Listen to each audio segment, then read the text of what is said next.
well, welcome everybody to the Building Bellingham Pivot Series here. Our focus on the little things that we can as business owners, entrepreneurs to survive, push forward, help each other, collaborate, and keep this really strong, in my opinion, Bellingham business community moving forward. So thanks for joining me, everybody. Thank you. For having us. Awesome. So I'm going to go based on the order in my screen here. So I've got Peter up in the left corner. Peter, do you want to introduce yourself and tell us a little bit more about what you do? Sure. I'm Peter Fraser, and I'm the managing partner for Heliotrope Hotel and Hotel Leo here in Bellingham, and been in this community my whole life, and been really happy to be part of this business community. Absolutely. Great hotel name, by the way. Yeah, named it after you, man. Yeah, right. Yeah. And Bree, you're in my upper right here. Tell us a little bit more about you and who you are. Yeah, I'm Bree and Green. My husband and I own Greenhouse in downtown Bellingham. We're also, actively involved in real estate in the community. I grew up in Bellingham. It's near and dear to my heart. Moved away for a small bit of time, but for the most part, Bellingham's always been home. Well, welcome here on the Building Bellingham Pivot Series. And Corey, you're down in the bottom left here. Who are you? Where are you from? What's up, everyone? My name's Corey. I am originally East Coast raised and born, moved to the West Coast when I was 15. Moved up to Washington State 3 years ago. This is where my wife is from. And we started Makeworth Market.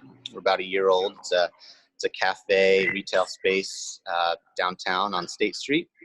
And I'm happy to be here. Excited to talk with all of you. Awesome. Thanks for joining us. And Janet. Hi there. I'm Janet Leitner. My husband and I own Boundary Bay Brewery downtown Bellingham. Ed started the brewery in 1995. This is our 25th year in business. I joined him in 1997. Moved to Bellingham in 1978 to go to Western, and never left. I love it. Just like me, I never left. I got stuck here. It's such a rough place to live, isn't it? Yeah, right.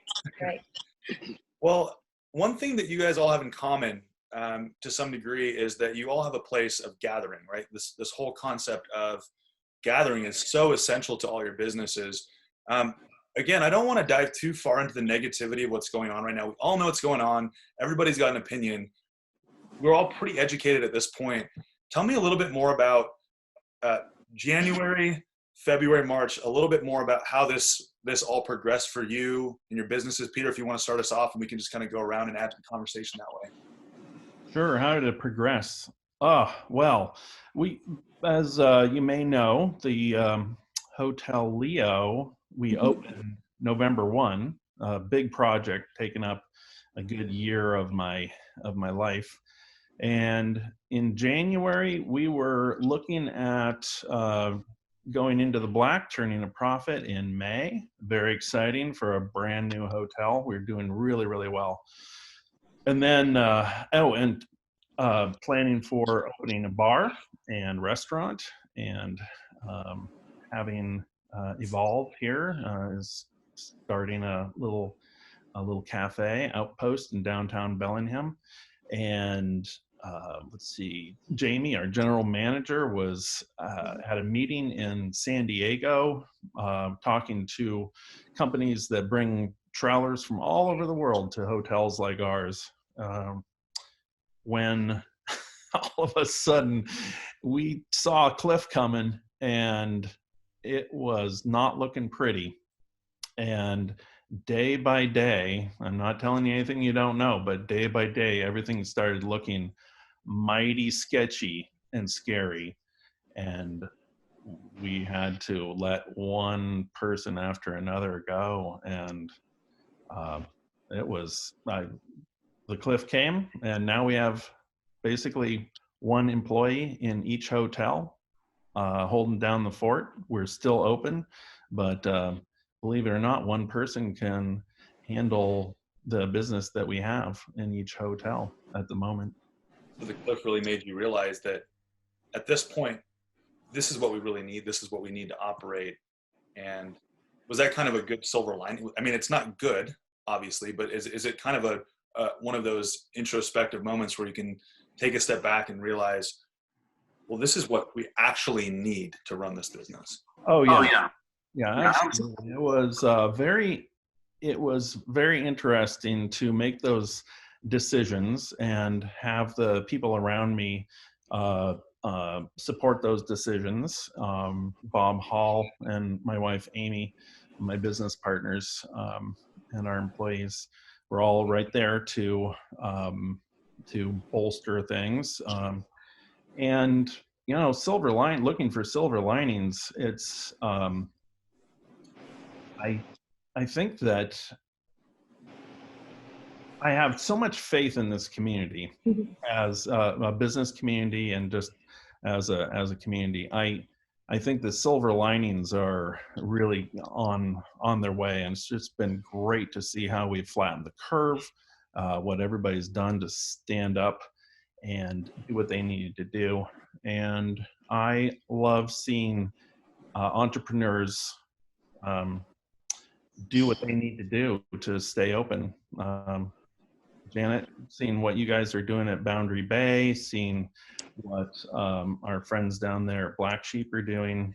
I just have a lot of faith in the creativity of entrepreneurs, and we've got a full screen of them here.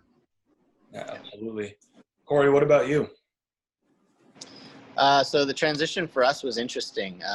We didn't really see much change until it's because we have a very strong community from Western that spends time here at the cafe, and it was, I think, the couple weeks leading up to the whole change, because they were in final season.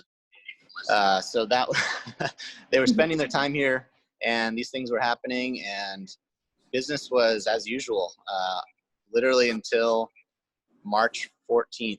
I think that was a Saturday or Sunday night, and we got the information that there was going to be a mandate shutdown. I think I found out 9 p.m. on a Sunday evening, and we were planning on opening up Monday morning, and we decided not to. What went through my mind is what's the best thing for our employees, and because as a new company, not wise to bleed money if you don't have to. So we decided to pause, and we had a big meeting that Monday morning and got everyone the information that they needed, the available information at the time. Absolutely. And Janet, what about you?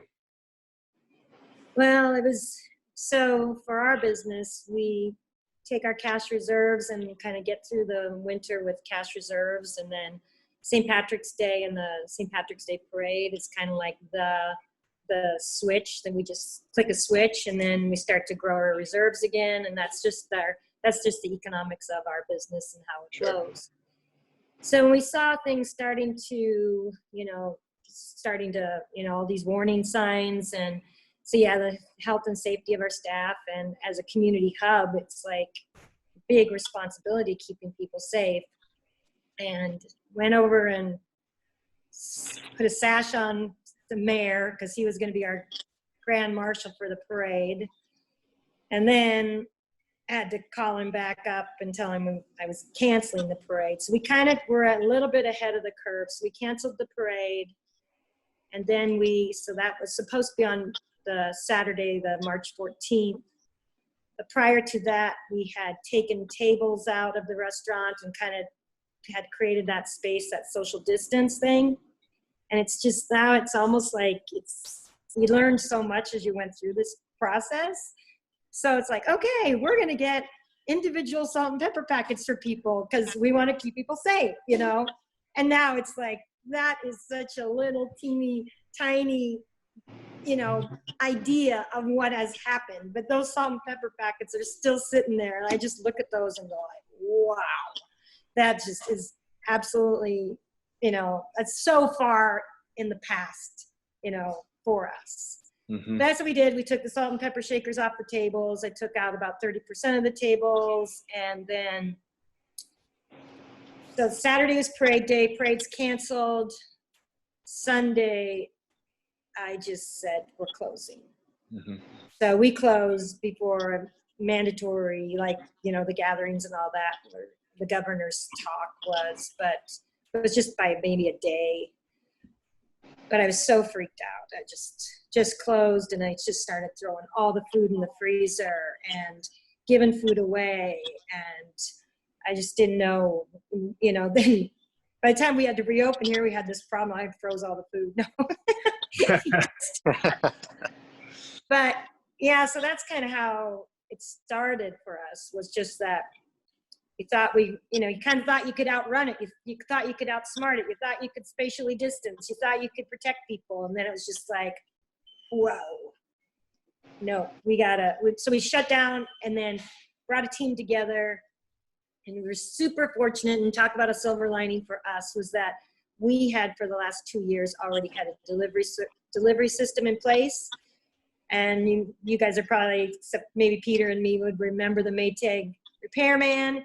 He was an advertising campaign for Maytag, where he'd sit around and wait for the calls, but the machines are so good, he never got a call, so he's the only Maytag repairman. Well, delivery was slow. And so, but now we had the system, we had the training, it was such a blessing. And so the Maytag repairman jumps out of his chair and just starts to get to work. So that's where we are right now. It's really, business is split right now. It's pickup and delivery. They're almost mirrored images economically. It's about 50-50. People come in, do curbside or pick up. The other 50% of it we deliver. We've closed the kitchen Mondays and Tuesdays. It allows me to kind of do some administrative work and that kind of thing. But now I'm start this machine up and start up and running here in another hour or so. Yeah, absolutely. And Bree, so much of retail is browsing, especially with the quality of retail that you have. People are browsing, they're creating a relationship with, maybe they're just looking, maybe they're easing the stress of something, right? And they're part of that is being in the store, right? Yeah. Tell me a little bit more about that. Yeah. I mean, gosh, it's been similar to what Corey said earlier. It's just, we had to take a moment to pause, coming off of what we felt, going to be a really strong 2020. We had big goals that were all attainable, and all felt attainable. We immediately had to reinvent. To us, customer service is our first and foremost priority. And so reinventing ourselves, and how could we still provide this level of customer service that we expected of ourselves?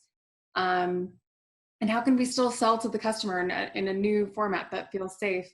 Thankfully, we had launched a new website and POS system in July of the previous year. Still had some kinks. And if you've been in my store, you would know it's almost impossible to capture 100% of everything and show it on the site, especially as you see it, in the store. But I think we were able to win just with our ability to connect with customers. I forwarded all the calls from the store.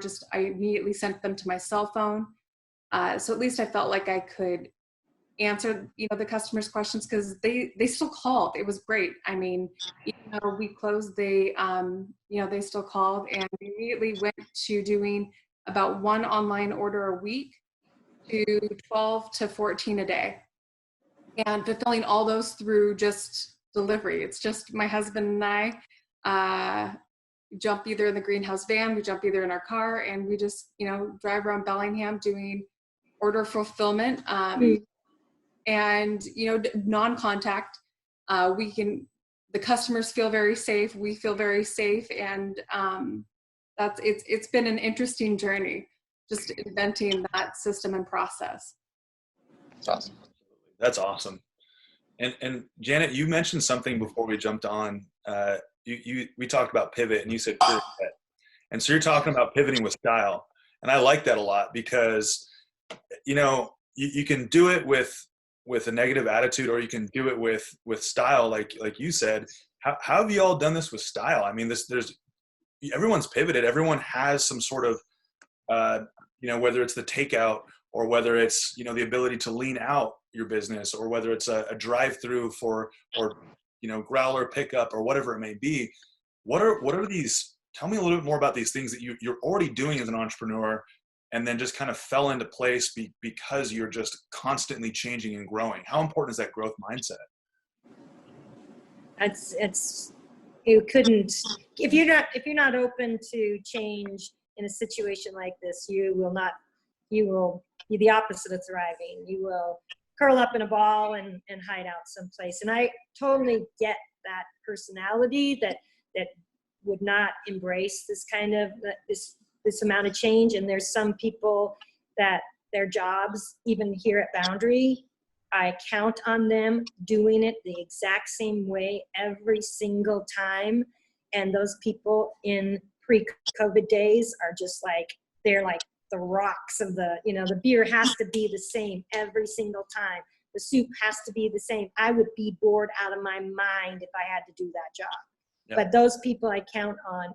Now it's like people that adapt and accept change and keep pivoting until you are absolutely just in a pirouette. That's people that thrive in that situation are going to be more, to me, that's what it's taking right now, is that kind of person that loves and thrives with change. The opportunity that I've had has been with the style, that question. A friend had started a flower market, Bellingham Flower Farm. And so she's not allowed to sell at the farmer's market because flowers aren't essential, but then I can help her sell her flowers. And so like for Easter, having Easter bouquets to hand out to guests that come in, it's just like, wow, nothing feels pretty darn good when you give somebody a fresh bouquet of flowers. That is just warms your heart, warms their heart. So now we're conjuring up this Mother's Day thing with little vases of her flowers, and so just changing rapidly, doing it with style and grace, and that's kind of where I'm at. Yeah. Absolutely, yeah. And for Corey and Peter, one thing that Janet was talking about was, I heard the phrase change junkie. As entrepreneurs, we're change junkie. We love constantly trying to figure out problems. We see them as challenges, not problems. And whereas somebody that we need in our company to do the best they possibly can do to execute the system well, we may not be the system people, right? Or we might be the system person in our partnership, whatever it may be. But Corey, maybe do you want to dive into a little bit? What is that like being an entrepreneur, and how important is that having those people in your life, in your business, partners, collaborators, and people in your business to operate the business? It's a great question. Can you just rephrase it a little bit for me so I better understand? You mean the people that you're involved with, the community, Yeah, absolutely. Yeah, collaborators, team members within Makeworth, and also just business partners. I mean, everybody. It takes a village, right? Yeah.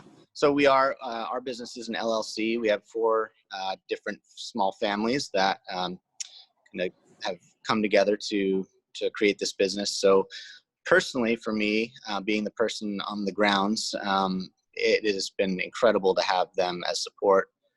We make most of the decisions together, especially the big ones. In this particular instance for us, I mean, something we decided as a group was that this is different for every business depending on where you're at. I know that many businesses are trying to get very creative on how they can support either themselves or a few of their employees by getting creative. Our approach right now, we feel like that commodity, or that attention is the commodity right now, and it always has been and will continue to be. But we wanted to use this opportunity to really give away what we can. That started with all of the food that we had available in the store, which would have gone bad, just like many of other businesses have done, trying to get not only our employees, but the community the things that we knew would be necessary for and maybe hard to get over the next time frame. But yeah, for us, it's just been what can we do that makes sense, that but is also brings value to the community or is helpful. Giving away free coffee, free food, and just trying to provide good information. But that all comes from the people that are involved in making decisions together here.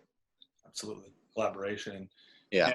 And Peter, you're an entrepreneur to the core. Everybody is here, but you know, the quintessential entrepreneur.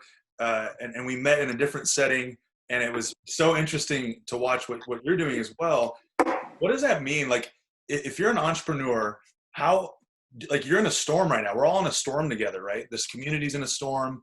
How do you see opportunity in a storm as an entrepreneur, and what kind of opportunities are you seeing? That's a really good question. My wife refers to me as a storm sailor. She is somebody who typically likes things calm and she had the great misfortune of marrying me, who's always up to something, like starting a new hotel. So, you know, that was a storm sail in itself. And then just as we're about to hit our first high season, all of a sudden we're in a completely different situation. You know, I was just reflecting that in the room next door, our social room, I had gathered right before this whole thing really hit.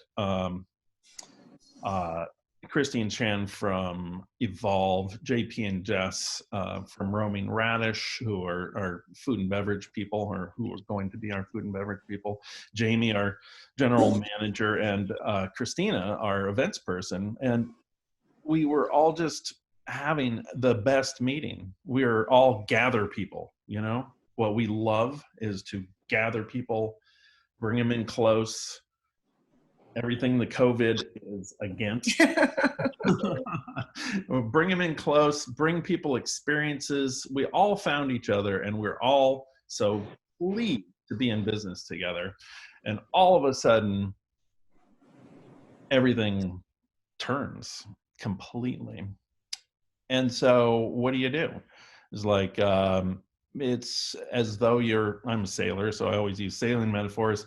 You're on the high seas and you see a huge wave coming, and you know it's going to hit you, and you've got to just hold on. Phase one is just holding on.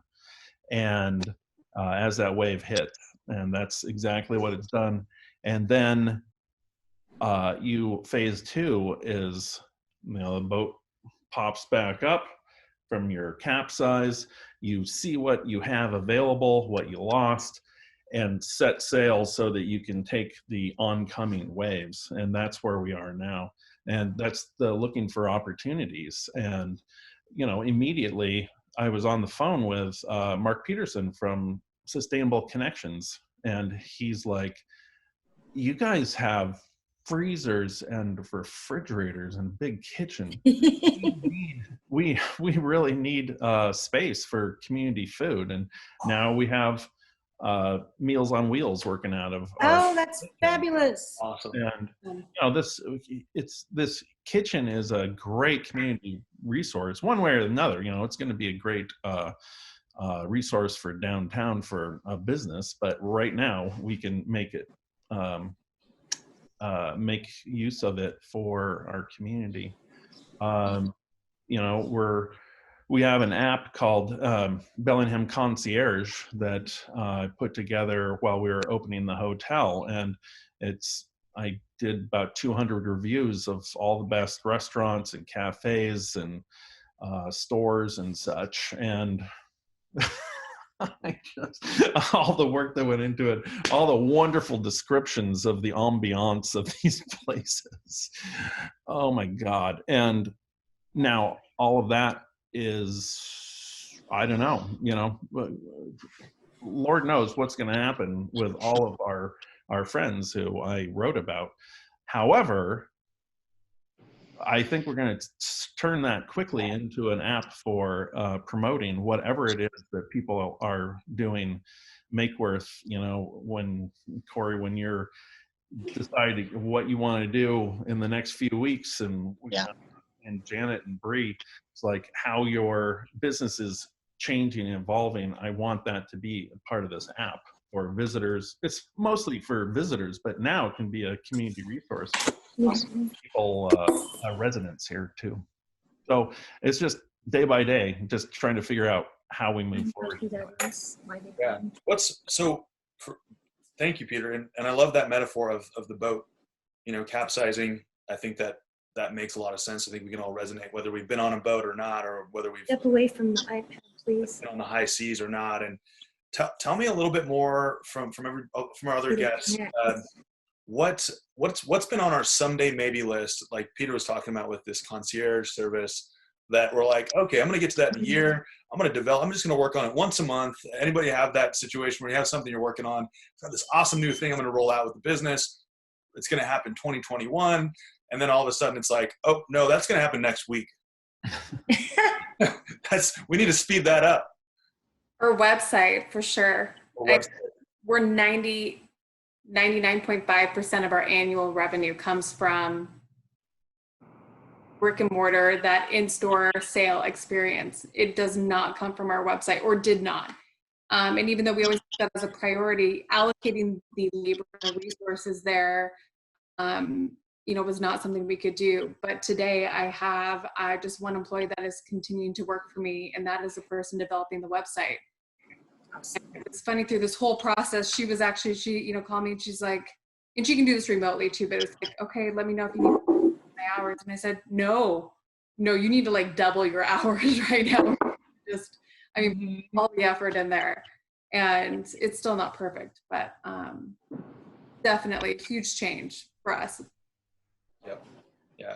We've suddenly created more beer labels and bottled more styles of beer than we have ever before. And we used to just take our time and, like, okay, how many of these cans are we going to get? Where are we going to store them? What's the process like?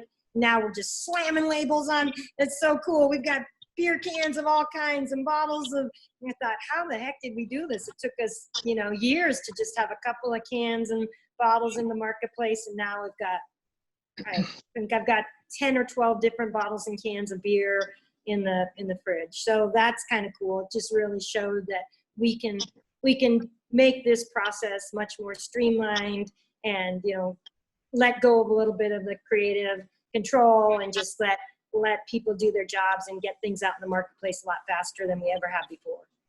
It's interesting what happens when you're at the cliff and you see what's coming behind you. Like, I think, Peter, you had talked about being at the end of the cliff and looking over and saying, oh, or looking at that wave and going, okay, it's cresting. That's a big wave. That's huge. Well, we have X amount of time to get ready to make this boat as strong as possible for the wave. And then all of a sudden, Janet, we're working at twice the speed, doing a pretty good job. Like, maybe it's not the 90 or 100% quality of whatever we're doing, but it's getting it done at a higher rate and a high quality, knowing that we have that cliff. And Corey, for you, what has that been like for? What's the someday maybe list for Makeworth? The someday maybe turned into a podcast for me, actually, and for Makeworth specifically. It's the new Makeworth business podcast that we just launched. I've sat down with probably 10 business leaders so far, and got speaking with Bree later today, and a couple other people lined up the rest of the week. And it's been a dream of mine. It's definitely something that, as someone who's very busy all the time, some podcasts are very accessible, good information. And that's where I am able to feed my brain while I'm working. And I so badly want to take some of the wonderful wisdom that people around us have and be able to put it into other people's ears as well, and continue to build an audience that way. So that's been a dream come true, to have the time to do that. I have 2 young kids, so it makes it difficult. But outside of that, we definitely are working on our website as well, and then just a lot of planning for the future. Awesome. Well, and if you wouldn't mind just sharing what's the podcast called so people that are watching this can go find it? It is called Makeworth Business Podcast. Awesome. You can find it on Spotify or any other podcast platform. And it's really just focused on growth and leadership, and then also kind of redefining what a balanced, healthy lifestyle is like in this culture. Let me know if you figure that out, because I'm still trying to find that. That's the question, man. We're going to figure that out together. How does that work? I think it varies. Absolutely. I can speak to that. Oh, go ahead. Sorry, Peter. Go ahead. The work-life balance. One silver lining in all of this is I had like 4 vacations canceled over the last year because of the hotel taking longer to get up and going or whatever it might be. And so I have been able to take a good 10 days with my wife Amy outdoors and kayaking, sailing, and that has been a real blessing. Yeah. That's awesome. Nice. Do you feel like this has been a necessary reset in some ways for our society? I mean, we've been so 150% going all the time going. I know I have been, and this has just kind of knocked me on my ass and put me in a position where, hey, it's time to get, like, you need to be doing a better job of being home and being present, and you need to be doing a better job of being in nature. For you all, what is your constant? What is your thing that is outside of your business world that you can go back to that regrounds you so you can give your 100% to your passion? Because I know we get burnt out. It happens, and a lot of us probably push through that more than we should, right? What's the constant for you all in your life? Big trees. The big trees around where we live they just give me such hope, and being outside and the longer days that we're having, I mean, what a blessing, right? If we were going into this in October, I don't know, it would be a whole different story. Going into this in springtime and flowers and the trees and the birds coming, man, I go home and there's still daylight, lingering light, go out in the yard with the dog and walk through the trees and know that nature is still there, and just really that's what helps me go into the next day for sure. Just ending my day in the forest makes me feel so much better. Absolutely. Bree, what about you? Gosh, we've been so blessed with this weather. I feel the same way. It's like, it's incredible to me. I mean, even when it says it's going to rain all week, look outside right now, at least where I am, it's not raining, and it's incredible. Just this just balance that we've had, and just the ability to enjoy the beauty around us. I love to be outside. I love to run, and definitely just trying to take those moments, even if it's just 10 minutes that I can carve out, just the importance of doing that and just getting out there, and just appreciating what is around us, and trying to adapt, as cautiously as we can. Yeah, absolutely. I'm hearing a theme of nature. Corey, what about you? The constant for me has been my family, my wife. The last 2 years have been a grind, to say the least, and I'm sure that's consistent for everyone here, for their time period in business or starting a business. But yeah, it was a good reset for me, and just getting time. I have a 2 and 3-year-old, and I missed a good portion of their first year, or the last, I'd say, year and a half. So it's been awesome to get to spend time with them, and definitely spend time outside. Spend more time with them. I did spend some time with them. I didn't completely ignore them, but there was a lot going on. So connecting with them and my wife, and definitely taking a step back and looking at all the wonderful things that have happened over this past 2 years in building relationships with people in the community, and the story after story of just from our guests, our customers that come in and have a good experience, or people who fell in love in Makeworth Market, or had their wedding, or had their whatever, and it's just been a really cool couple of years. It's good to reset. Yeah, absolutely. You get a chance to actually look at all of the byproduct of what you've done. You're not just looking at all the work you're doing that day. You get to reflect. Right. Peter, what about you? Well, I'm very fortunate to be able to live in my boyhood home out on Chuckanut Point, and I have easy access to the water. Throughout the year, I swim in the mornings for about half an hour, and that is one of the best things for me. And being able to start my day in cold water, swimming hard, and noticing all of the incredible nature around me, very, very helpful. Spending time sitting on beaches or rowing in the bay, it definitely gives me time to reflect. I thought I figured out the new hospitality.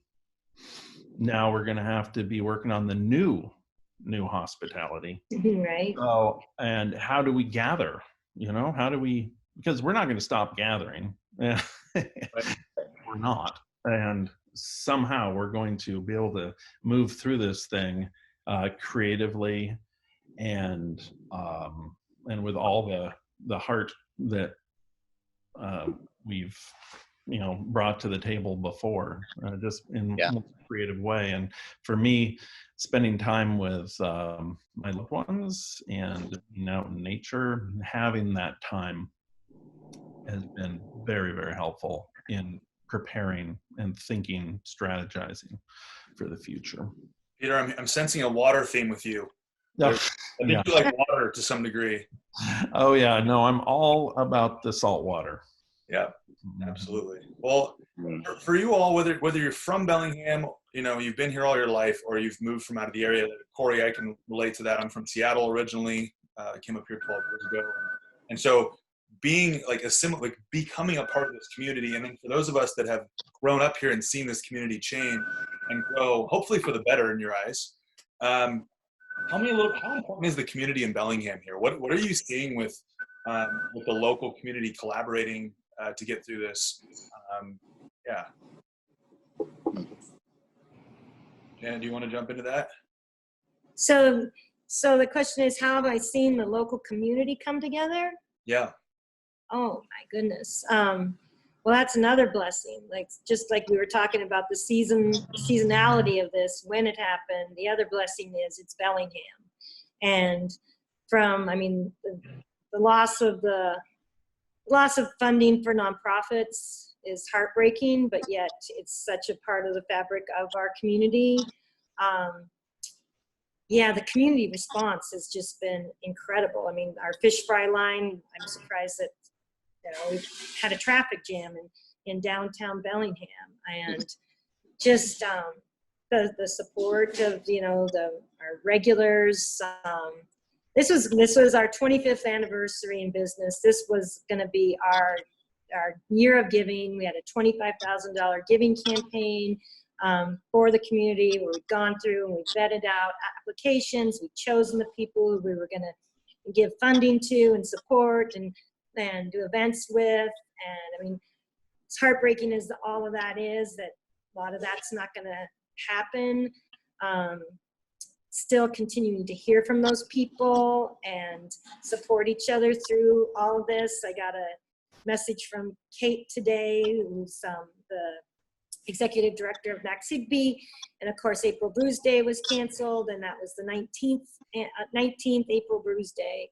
And she just sent me a picture of her in her backyard toasting Boundary Bay with the April Brews Day glass. And, it just brings tears to your eyes. That everybody misses each other, yet everybody's trying to support each other. And the community collaboration and the constructive competition that we have here that holds everybody up and together, I wouldn't want to be anywhere else, that's for sure. It's really gives me a lot of comfort knowing there's a lot of people cheering all of us on.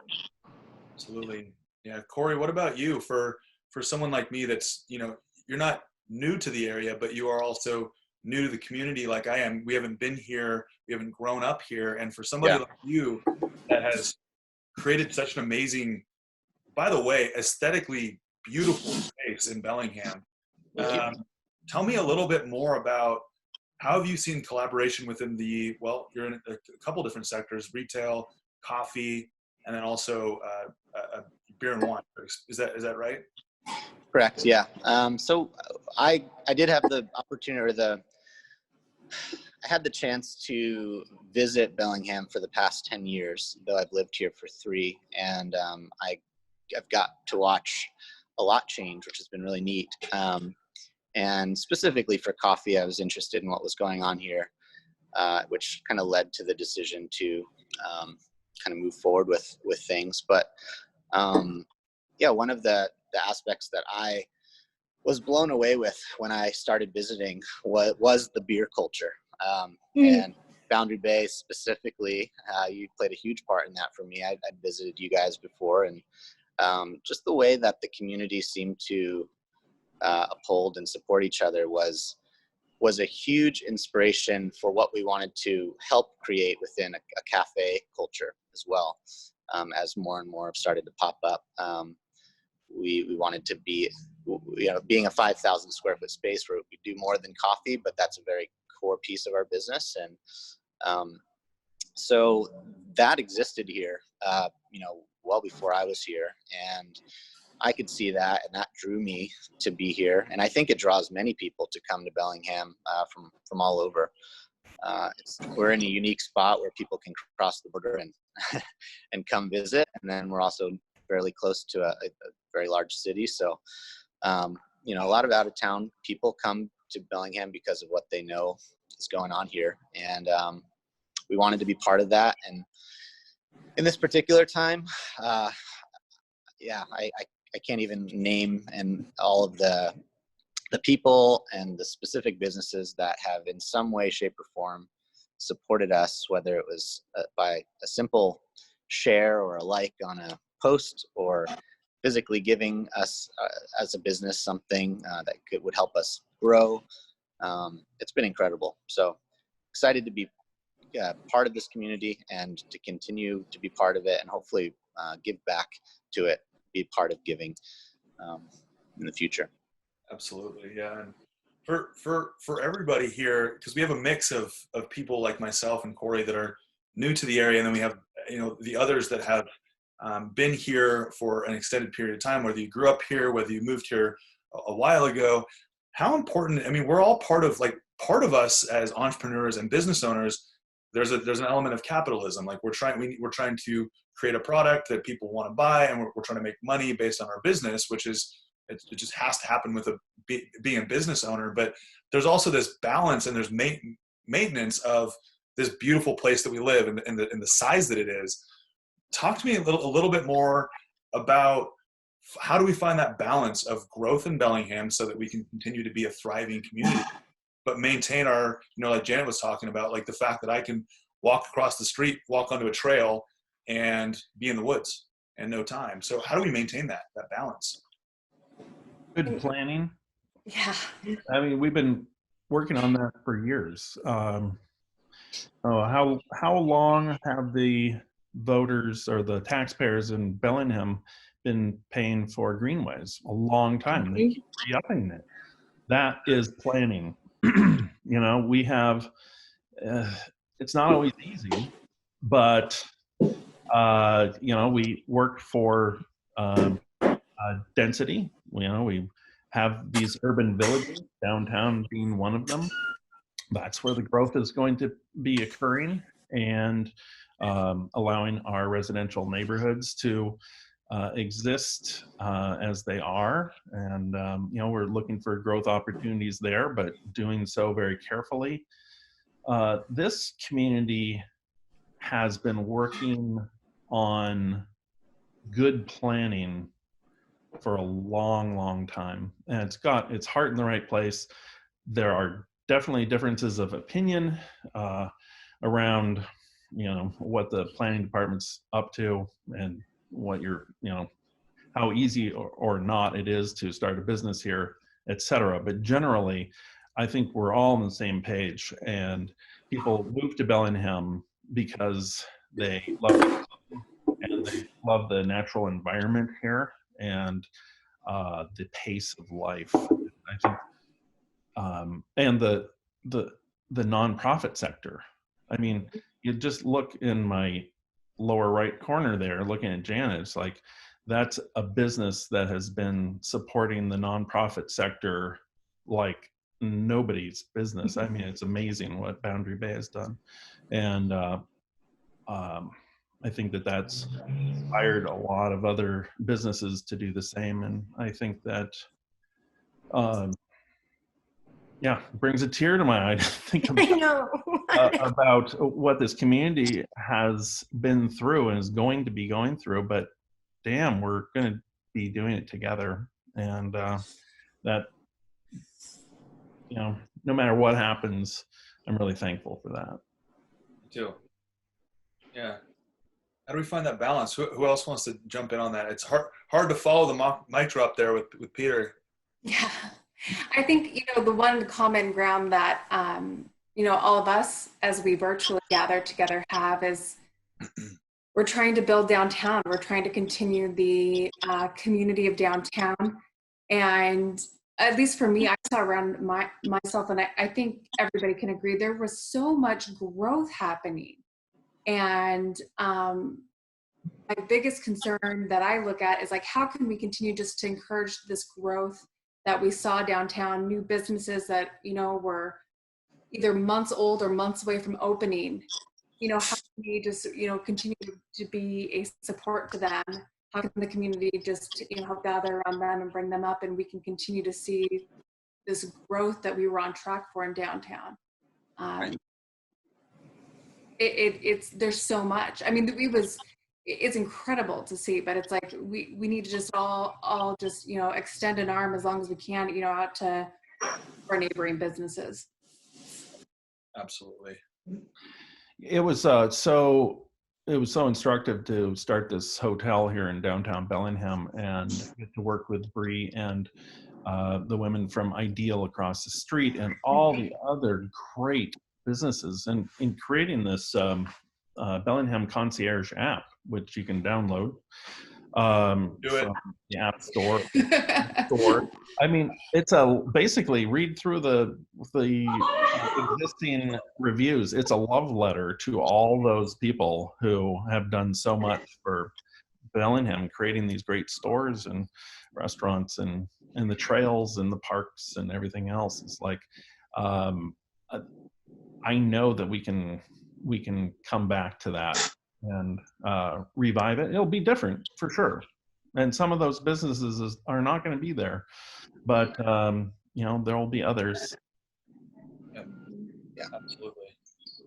And Corey and Janet, for you, how important are relationships in this time? Not necessarily like, I'm not talking about business strategic relationships, but how important are authentic relationships with people that you genuinely care about in these moments? How are you feeling those relationships now? Are you talking about like personal relationships, or people that are on my team with me, or both, or community? Yeah, I think there's a couple different facets to that. I mean, one being, how important is it with the people that work for you to have that relationship, the genuine and sincere care for that person? It's huge. That part right now. I mean, the level of, keep our spirits up. I mean, we've got a birthday today in the building. They've decorated our office. We pick flowers. We make a cake. I mean, that is so important. Just how this team has come together with. One of them made skeleton crew buttons for everyone to have. It's just that attention to their spirits and their morale is something that is so important to me right now. And then I'm running around like crazy, and Ed is my husband, and he's so patient and calm, and I'm so appreciative, and I'm gonna cry because I'm lucky. Because he's the one that's just talk about a water metaphor. I mean, the wake that got behind me right now. It's like, whoa. Yeah, so he's just been such a support. And so yeah, my personal relationships, my daughters moved away to North Carolina in this last year, so that's just so ironic. And like, it's like, so there's that heartstring. There's a lot of emotion. There is a lot of emotion. But I think what I'm seeing is that this extra level of humanity, because being in customer service, sometimes people kind of lose their humanity a little bit. They're fussy. They want things now. And heaven's sakes, we can forget a crowler of beer on a beer delivery. And they're like, oh, we'll get it tomorrow. It's okay. You guys are doing great. Hang in there. I'm like, wow. Just blowing my mind how kind people are being. So I think relationships, personal, business-wise, I think just handling people in this special time, gently is so important. Absolutely. Having grace, having grace for people.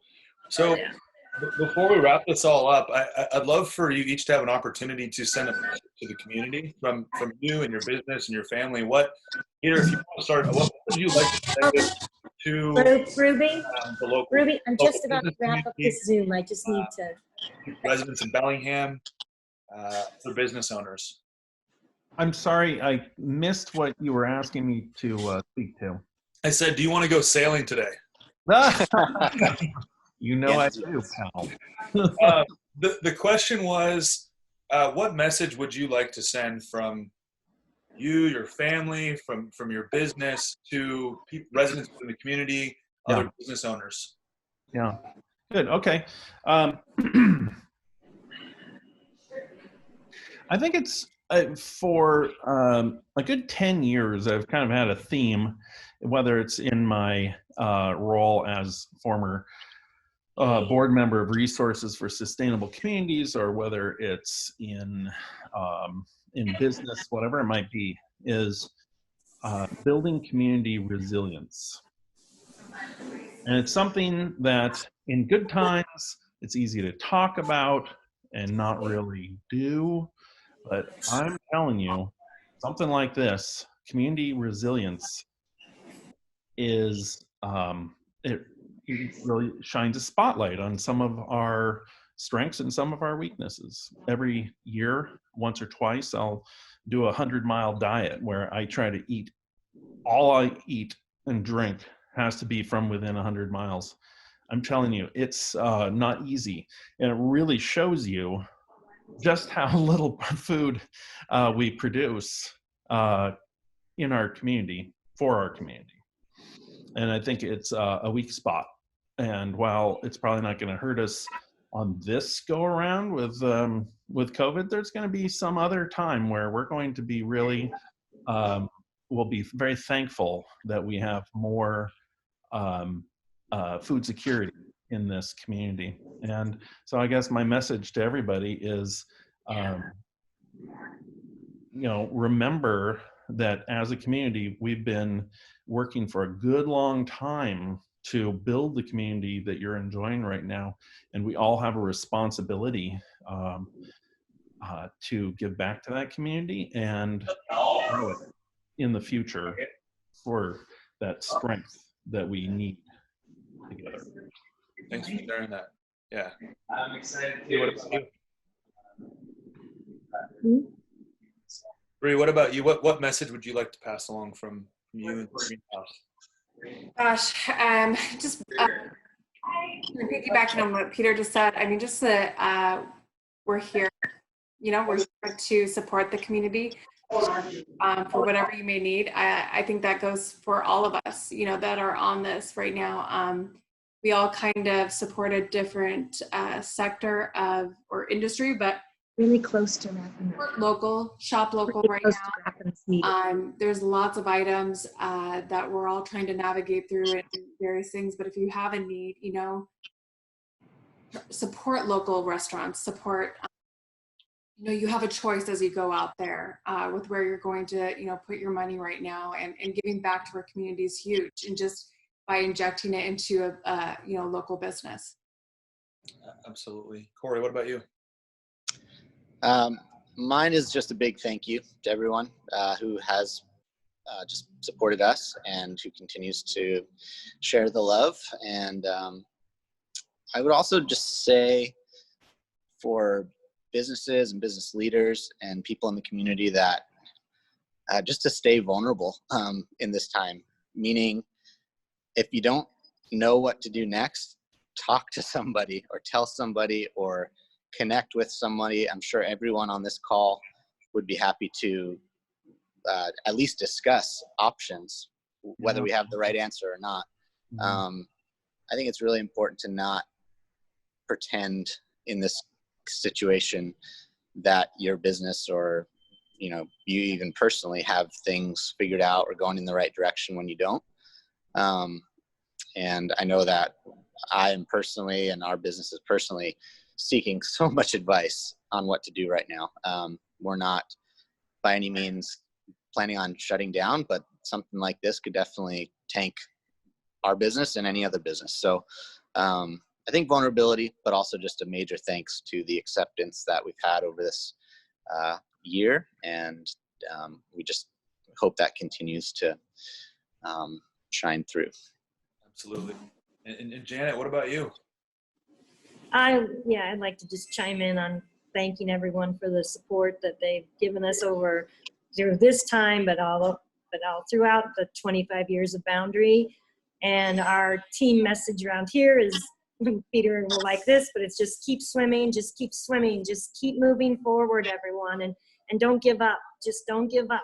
We're gonna come back. We're gonna get through this, and I just can't wait to sit on the deck and have a beer with y'all. Just miss hugs, and I miss the people. But yeah, don't give up. Keep swimming, and take good care and stay safe. Yeah. And you can pull amazing metaphors also. I think that's from Finding Nemo, right? Just keep swimming, right? Mm-hmm. Which is great. It's a great metaphor. And just so everybody that's watching this understands the purpose of this, these are all people within our community. They're not just businesses, right? A lot of the times we see the business and we don't know who the people are behind it. These are just a few of the people behind huge parts of our community, and there's many, many other people that are involved in this.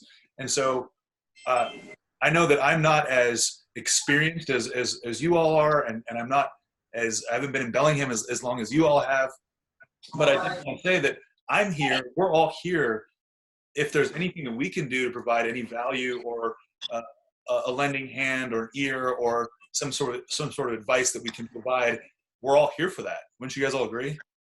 Absolutely. Yeah. Absolutely. Well, first of all, I wanted to thank everybody here on the show for joining me today. Thank you all so much for your time. I know that we're all going through a lot right now, whether it's mentally, physically, emotionally, whatever. So thank you so much for joining me today. A couple quick shout outs. Peter, Bellingham Concierge. We can find Bellingham Concierge on App Store. App Store and the Play Store. Awesome. And I'll put links for that in the description on this post. And then obviously, there it is. Boom.